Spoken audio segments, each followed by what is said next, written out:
ഇടുക്കി അടിമാലി മണ്ണിടിച്ചിലിലെ ദുരന്തബാധിതർ കുടിൽ കെട്ടി നടത്തിയ സമരം അവസാനിപ്പിച്ചു. കുടിശ്ശികയുള്ള വീട്ടുവാടക ഉൾപ്പെടെ നൽകാൻ മന്ത്രിതല ചർച്ചയിൽ തീരുമാനം.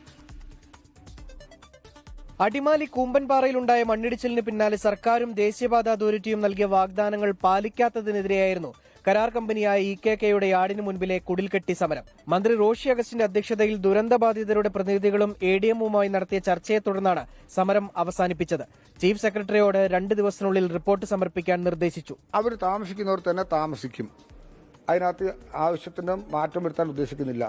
ഇനി അവർക്ക് സൂട്ടബിളായി മാറാനുള്ള ചില ക്വാർട്ടേഴ്സുകൾ KSBയുടെ വക കണ്ടെത്താൻ ശ്രമിച്ച് അത് മെയിൻറ്റൈനബിൾ ആകാൻ കഴിയുമെങ്കിൽ അത് കുറെ കാലഘട്ടം വേണ്ടി വരുമല്ലോ. അവർ അങ്ങോട്ട് സുരക്ഷിതമായി താമസിക്കാനുള്ള സൗകര്യം നോക്കും.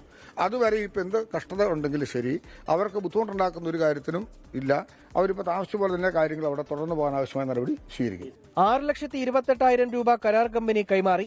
ഇൻഷുറൻസ് ഉൾപ്പെടെയുള്ള നടപടികൾ വേഗത്തിൽ പൂർത്തിയാക്കാൻ ഉന്നതതല യോഗത്തിൽ നിർദ്ദേശം നൽകി. നടപടികൾ വീണ്ടും വൈകിയാൽ സമരം പുനരാരംഭിക്കുമെന്നാണ് സമരസമിതിയുടെ മുന്നറിയിപ്പ്.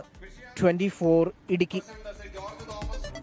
ലോകത്തെവിടെയായാലും ഏത് സമയത്തും 24 വാർത്തകളും ഓഗ്മെന്റഡ് റിയാലിറ്റി പാക്കേജുകളും എക്സ്പ്ലെയിനറുകളും വിശദമായി കാണാൻ ഞങ്ങളുടെ യൂട്യൂബ് ചാനൽ നിങ്ങൾക്ക് സബ്സ്ക്രൈബ് ചെയ്യാം.